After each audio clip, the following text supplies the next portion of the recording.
कांशीराम से बहुजन सियासत का हुनर सीखने वाले 3 नेताओं के आज अपने अपने संगठन हैं। ऐसे नेता जो कभी बीएसपी के हमकदम थे, आज वो मायावती के राजनीतिक कदम रोकने और अपना कद बढ़ाने की कोशिश में जुटे हैं। ओपी राजभर, संजय निषाद और सोनेलाल पटेल की राजनीतिक विरासत आज सेंट्रल यूपी से लेकर पूर्वांचल तक पंख फैला रही है। यूपी के नक्शे पर इनके उभरने की कीमत बीएसपी और मायावती को चुकानी पड़ रही है। आपको मैंने प्रमाण दिया कि मैं बीजेपी के साथ गया था 17 में, तो पूर्वांचल सहित पूरे प्रदेश में 325 सीटें जीती।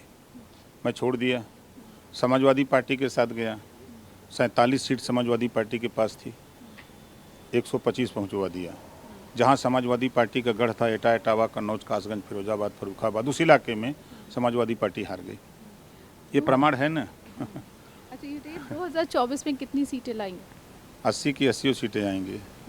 ओपी राजभर की गिनती उन नेताओं में होती है जिन्होंने कांशीराम के दौर में सियासत की नर्सरी में दाखिला लिया था। कांशीराम से राजनीतिक पाठ सीखने के दौरान वो संगठन में अपनी अलग पहचान बनाने की कोशिश में लगे रहे। वर्चस्व की इसी लड़ाई में मायावती से उनकी ठन गई। 2001 में राजभर का मायावती से विवाद हो गया। बीएसपी में मायावती से लड़कर रहना मुश्किल था, इसलिए ओपी राजभर ने अपनी अलग राह तलाश ली। के उत्थान की बात करने वाले अखिलेश जी करते हैं। हम तो कहते हैं पिछड़े दलित के 2 दुश्मन, ये दोनों कहते हैं कि भाजपा और कांग्रेस दुश्मन है, तो हम तो कहते हैं अखिलेश और मायावती ये 2 दुश्मन हैं। अगर ये दोनों पिछड़े दलित के हितैषी हैं तो फिर अलग अलग क्यों लड़ते हैं? ये दोनों एक क्यों नहीं हो जाते? ये दोनों अपने स्वार्थ में, अपने मुख्यमंत्री बनने के लिए ये पिछड़े दलित अल्पसंख्यक को धोखा दे रहे हैं। अगर बात करें संजय निषाद की, तो वह ऐसे लोगों में शुमार हैं जिन्होंने कम वक्त में राजनीति में बहुत कुछ हासिल कर लिया है। कांशीराम की बामसेक से प्रभावित होकर वो दलितों, पिछड़ों और बहुजन समाज की राजनीति में सक्रिय रहे। साल 2003 में उन्होंने खुद को अपनी बिरादरी तक सीमित करते हुए देवरिया, जौनपुर, महाराजगंज, गोरखपुर, मऊ और गाजीपुर में वोट बैंक के विस्तार की संभावनाएं तलाशी। मल्लाह, साहनी, बिंद, केवट समेत निषादों के करीब 2.5% वोट हैं।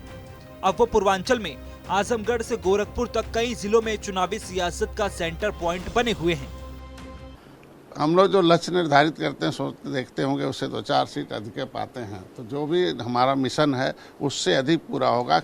यूपी में जाति आधारित सियासत में सोनेलाल पटेल को भी कांशीराम के करीबी नेताओं में गिना जाता है। बीएसपी के संस्थापक सदस्य के रूप में सोनेलाल पटेल ने सामाजिक समानता के लिए सियासी संघर्ष किया, लेकिन 1994 में वो कांशीराम, मायावती और बीएसपी से अलग हो गए। 1995 में उन्होंने अपना दल नाम से संगठन बनाया। प्रयागराज की फूलपुर लोकसभा सीट उनकी पसंदीदा सियासी कर्मभूमि थी। कानपुर, प्रयागराज, प्रतापगढ़, वाराणसी, मिर्जापुर, फतेहपुर और कौशाम्बी में कुर्मी बिरादरी के बीच उन्होंने अपनी मजबूत पैठ बनाई। अब अपना दल के ही 2 गुट हैं। अपना दल कमेरावादी के अध्यक्ष सोनेलाल की पत्नी कृष्णा पटेल हैं।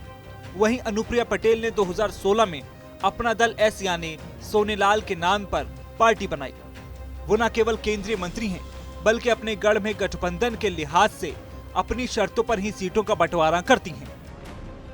नहीं, मुझे पूर्ण विश्वास है कि हम तीसरी बार फिर, अपना दल भी सहयोगी है भारतीय जनता पार्टी का, और 2024 में एक बार फिर माननीय प्रधानमंत्री श्री नरेंद्र मोदी जी के नेतृत्व में हम देश की सत्ता में वापसी। अगर पूर्वांचल के 12 जिले और कुर्मी बहुल सेंट्रल यूपी के 7 जिलों में ओपी राजभर, संजय निषाद और अनुप्रिया पटेल की पार्टी अपना दल मजबूत बनी रही, तो न केवल आगे की राह आसान होगी, बल्कि सीटों के अलावा सरकार में हिस्सेदारी भी अपनी शर्त पर होगी।